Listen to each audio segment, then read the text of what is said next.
Bonjour et bienvenue à tous nos amis pour cette nouvelle vidéo sur la guérison par l'énergie vitale. Et je vous rappelle que l'ensemble de ces 21 vidéos forment un cours complet de guérison qui permet à tout le monde de pratiquer et d'obtenir des résultats significatifs. Et en plus, c'est complètement gratuit. Bonjour Laurie. Bonjour Jean-Pierre.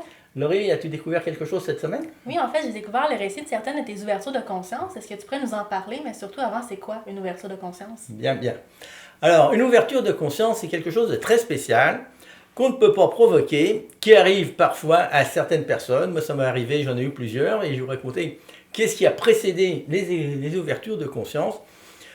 L'être humain fonctionne ordinairement dans la vie dans son mental. C'est comme on fonctionne sur Terre, sous un ciel gris et nuageux. Il fait gris, il fait nuageux, et dans le mental, on croit qu'on est très très avancé, mais non. Le mental, c'est une forte limitation de qui nous sommes. Ce que nous sommes vraiment et en réalité est au-delà du mental. Alors il y a beaucoup de gens qui disent il n'y a rien au-delà du mental, d'autres qui disent il n'y a rien au-delà de la mort. Croyez à ce que vous voulez, mais les gens les plus ouverts vont comprendre qu'il y a un état de conscience qui est le nôtre, mais qui est au-delà du mental, en supposant qu'il est là. Cette intelligence-là que les hindous appellent Atma Buddhi Manas, que d'autres appellent le soi, que d'autres appellent la conscience divine, peu importe le nom qu'on lui donne, c'est notre réalité supérieure. Cette réalité supérieure est omnisciente, omniprésente, omniconsciente. Elle sait tout, elle voit tout, elle connaît tout, elle comprend tout. Elle nous aime profondément et elle nous dirige. Mais dans la mesure où on se laisse diriger, plus on va résister parce qu'on se croit coupé de cette source, plus on va avoir d'emmerdement dans la vie. Plus on va se connecter sur cette source, plus on va être guidé, conduit, dirigé, et il y a toutes sortes de bonnes choses qui vont apparaître. Une ouverture de conscience, c'est quelque chose qui se produit quand vous êtes dans un état d'énergie haute, que vous avez sérieusement augmenté votre voltage, votre conscience supérieure jaillit à travers le mental. Et elle peut vous délivrer une connaissance instantanée. J'ai reçu comme ça des ouvertures de conscience, où j'ai reçu des livres, j'ai reçu des chapitres de livres, des livres au complet, et des connaissances que j'ai pu exprimer en pensée, en parole et en écrit. L'ouverture de conscience, ça prend une seconde. En une seconde, vous savez tout de quelque chose. Vous ne savez pas tout de tout, mais vous avez tout de quelque chose. Exemple, quand j'ai écrit le Nectar de la conscience, j'ai eu une série d'ouvertures de conscience qui m'ont révélé la connaissance, l'essentiel de la connaissance de ces 3 livres-là, ça c'est le tome 3, et que j'ai pu exprimer. J'ai écrit ces 3 livres-là, je n'avais jamais écrit de livre de ma vie en 13 mois. Au bout de 13 mois, ils étaient corrigés, et la couverture était faite, j'avais trouvé un distributeur, et le premier livre était en librairie au mois d'octobre. J'ai été inspiré tout le long des 13 mois pour écrire, pour trouver le distributeur, pour savoir quoi faire, pour devenir éditeur, quelque chose d'incroyable. Pourquoi ça m'est arrivé? Parce que l'année qui a précédé les ouvertures de conscience pour écrire le Nectar de la conscience, j'avais pratiqué le chant du cygne. J'ai pratiqué le chant du cygne pendant 1 an, 2 à 3 fois par jour.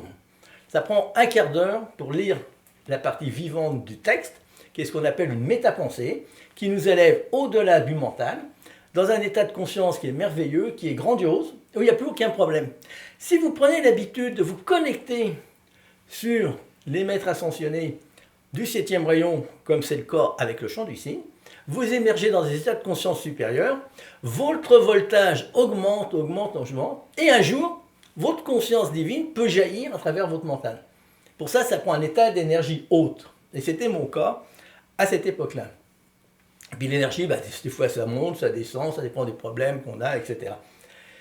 Mais, fondamentalement, une ouverture de conscience, c'est le jaillissement du soi à travers votre mental dans un état d'énergie élevé. Quand je suis revenu en l'an 2000, je suis revenu de France, j'avais bu un peu de vin dans l'avion, et puis je regardais par le hublot, puis là je voyais le soleil, puis je mets mon pouce devant le soleil, et on ne voyait plus le soleil. Je me suis dit, c'est formidable, puis ça m'a rappelé l'expérience du cosmonaute d'Apollo 13. il racontait, ce cosmonaute-là, il était dans son Spoutnik, dans son satellite, je ne sais pas dans quel machin. Puis il avait mis son pouce devant la Terre, puis la Terre avait complètement disparu. Puis il dit, eh, c'est formidable, on est dans l'espace, on est dans le vide, il n'y a plus de terre, il n'y a plus de guerre, il n'y a plus de problème, il n'y a plus d'embouteillage, il n'y a plus de grève, plus rien n'existe. Moi j'ai dit, tiens, mon pouce devant le soleil, il n'y a plus de soleil, il n'y a plus rien. Et là, j'ai reçu le livre, Le suprême lâcher-prise. J'ai reçu intégralement, sauf le chapitre sur l'acceptation. Ça c'est une bizarrerie du truc. Et puis je rentre, puis je dis à ma femme, hey, j'ai reçu un livre dans l'avion par ouverture de conscience, je vais écrire ça, je commence demain. Elle me dit, pas question, tu m'as ramené mon papier peint. Ah, j'ai ramené du papier peint. Eh ben tu me poses mon papier peint. Je dis, non, il faut que j'écrive mon livre. Non, tu poses mon papier peint. Pour avoir la paix, j'ai posé son papier peint, puis moi je suis pas vite pour ces trucs-là. Ça m'a pris 3 semaines pour faire la chambre. Au bout de 3 semaines, j'ai dit, maintenant, plus de papier peint, plus rien. Je me suis mis à mon bureau, et ça a coulé. Le livre était rentré, et ça a coulé complètement. Et puis j'ai écrit le livre en à peu près un chapitre par semaine. Finalement, le chapitre de l'acceptation est arrivé plus tard. Donc, voyez-vous, une ouverture de conscience pouvait recevoir un livre. Je vais donner un autre exemple qui est encore plus drôle, plus spécial. À un moment donné, j'écrivais le livre de guérison. J'écrivais à peu près un chapitre par semaine, ça coulait bien. Je savais ce qu'il y aurait dans chaque chapitre, mais pas le chapitre 6. Le chapitre 6 n'était pas là. Je disais, c'est quoi ce chapitre 6 ça me titillait, mais bon. Ma femme me dit, t'en fais pas, quand ça arrivera là, ça arrivera. Et puis, à un moment donné, je finis le chapitre 5. C'était un vendredi. On fait quoi ce soir? Tiens, si on loue un film. J'ai cherché un film vidéo. À l'époque, c'était sur des cassettes. Mais moi, je ne suis pas doué pour choisir les films. Je ramène souvent des navets qui sont vraiment pas intéressants. Puis là, je ne savais pas quoi prendre. Tu as 1000 films. Je prends quoi? Et j'avais une boîte vidéo avec une belle blonde, un tailleur rouge qui promène un chihuahua en laisse. Ah, je veux prendre ça. Hein? Tu vois, le critère de choix. Le soir, on finit de souper, on met la vidéo, puis la vidéo se défile. Le film était très drôle. L'histoire d'une femme qui suit des cours dans une grande école de droit. Très drôle. Et à un moment donné, le professeur de droit dit « La justice est la raison pure sans passion ».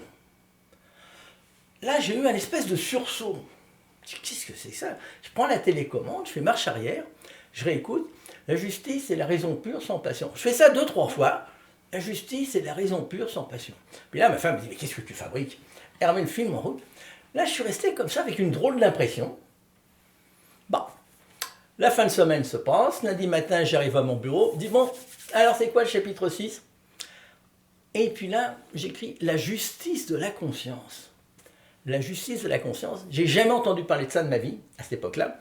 C'est un concept très avancé de justice, c'est la justice du nouvel âge qui s'en vient, mais qui n'est pas encore dans notre société, et qui est la justice qui est basée sur la justice pure et non pas sur les lois. Parce qu'on peut faire toutes sortes de lois qui peuvent être très injustes. Les lois des communistes sont injustes, les lois des catholiques du temps de l'Inquisition étaient injustes, les lois des dictateurs sont injustes. Donc la justice de la loi, on se base sur des lois injustes pour déclarer la justice. La justice de la conscience, c'est la raison pure. La pure justice, indépendamment des lois. Et puis, dans la semaine, j'ai écrit au complet le chapitre « La justice de la conscience » pour un sujet dont je n'avais jamais entendu parler de ma vie. Et ce qui est drôle, c'est que j'ai choisi un vidéo, probablement que sur les 1000 vidéos, il n'y en a aucun qui disait « La justice est la raison pure sans passion ». Je suis tombé sur ce vidéo-là. Pour imaginer la direction, la guidance. Tu vas chercher un vidéo, il y en a 1000, tu prends celui qui parle de ça. C'est quand même extraordinaire. Oui.